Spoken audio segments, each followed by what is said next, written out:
दोस्तों, एक दिन की बात है। एक किसान अपने खेत के पास स्थित अनाज की कोठी में काम कर रहा था। काम के दौरान उसकी घड़ी कहीं खो गई। वह घड़ी उसके पिता द्वारा उसे उपहार में दी गई थी। इस कारण उससे उसका भावनात्मक लगाव था। कोठी का हर कोना छान मारा, लेकिन घड़ी नहीं मिली। हताश होकर वह कोठी के बाहर आ गया। वहां उसने देखा कि कुछ बच्चे खेल रहे थे। उसने बच्चों को पास बुलाकर उन्हें अपने पिता की घड़ी खोजने का काम सौंपा। घड़ी ढूंढ निकालने वाले को इनाम देने की घोषणा की। इनाम के लालच में बच्चे तुरंत मान गए। कोठी के अंदर जाकर बच्चे घड़ी की खोज में लग गए।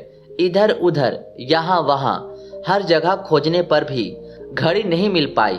बच्चे थक गए और उन्होंने हार मान ली। किसान ने अब घड़ी मिलने की आस खो दी। बच्चों के जाने के बाद वह कोठी में उदास बैठा था। तभी एक बच्चा वापस आया और किसान से बोला कि वह एक बार फिर से घड़ी ढूंढने की कोशिश करना चाहता है। किसान ने हामी भर दी। बच्चा कोठी के भीतर गया और कुछ ही देर में बाहर आ गया। उसके हाथ में किसान की घड़ी थी। जब किसान ने वह घड़ी देखी तो बहुत खुश हुआ।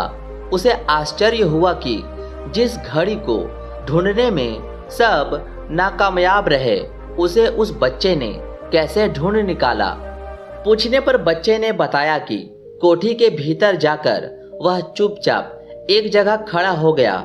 शांति में उसे घड़ी की टिक टिक की आवाज सुनाई पड़ी और उस आवाज की दिशा में खोजने पर उसे वह घड़ी मिल गई। किसान ने बच्चे को शाबाशी दी और इनाम देकर विदा कर दिया। दोस्तों, इस कहानी से हमें यह सीख मिलती है कि शांति हमारे मन और मस्तिष्क को एकाग्र करती है और यह एकाग्र मन स्थिति जीवन की दिशा निर्धारित करने में सहायक है।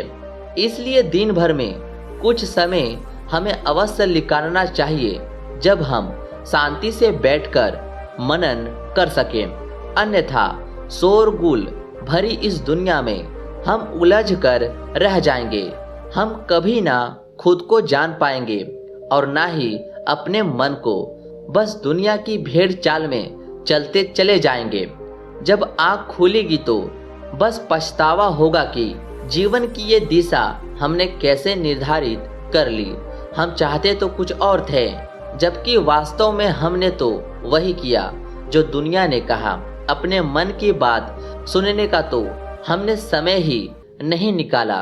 तो दोस्तों, ये छोटी सी कहानी आपको कैसी लगी हमें कमेंट करके ज़रूर बताएं।